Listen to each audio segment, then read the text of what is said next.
Okay, so here we are 20 minutes later. I just scurried around really quickly, picked up things, put them away. I had a piece of trim leaning up against there that I thought might fit that spot.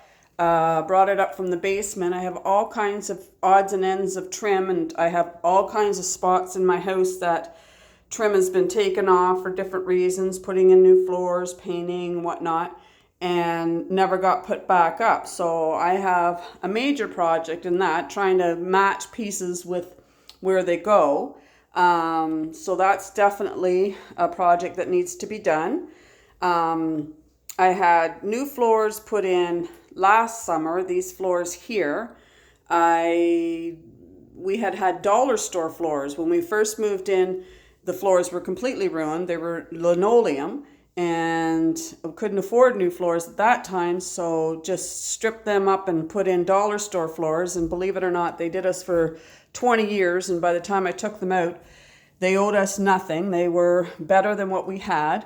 But anyways, I just tidied up, got the recycling out, went around with a cloth and did a little bit of Windexing, and took out this little beast, which is really not a beast. It's just basically a dustbuster on a stick. I call it my secret weapon because it's so light, and I've got an extension cord on it that I can go through the whole house with it, and so it's nice for just run around cleans, licking a promise. This powder room, it also had very dated wallpaper on it when my husband passed away.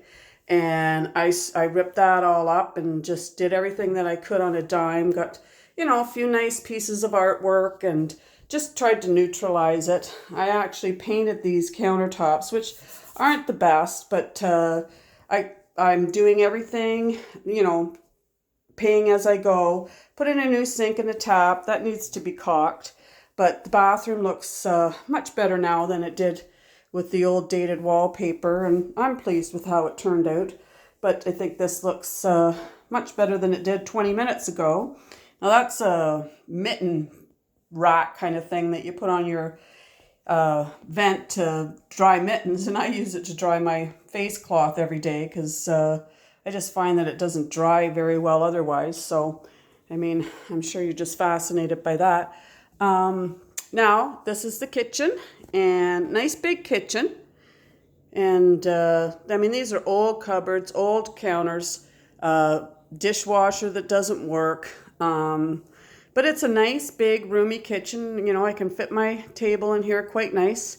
My dining room set, my husband and I bought that years ago, secondhand. And I've got the leaf in it because I had Thanksgiving here. But this is kind of the mess every Saturday morning when I get up. Just paperwork that I haven't tended to that's just sitting out. And it's just me, and I end up eating in the living room and making food. Oh, here's Rascal. When I say we, I'm talking about me and Rascal. That's who lives here now, me and this guy. Now, he's a sweet cat, but he's the kind of fella that he doesn't want to be touched unless he decides he wants to be touched. So we just leave him alone. Let's see if he even pays any attention to me. Rascal? Hey, Rascal? You gonna come to Mommy? Eh? You let Mommy give you a pet? Oh, there we go. There's a little pet. Oh, that's your food. That's all you get for the day, buddy.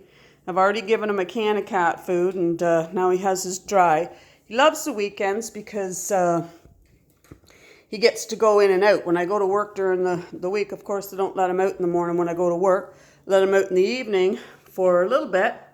But Saturdays and Sundays, he gets to go in and out all day long, and he just loves that. So anyways, this is my pretty messy kitchen, and I think that it's going to take me at least half an hour. Got dishes to do, got things to put away, got a floor to use my little secret weapon on, and let's see how it looks in 30 minutes. So I'll set the timer, 30 minutes, go.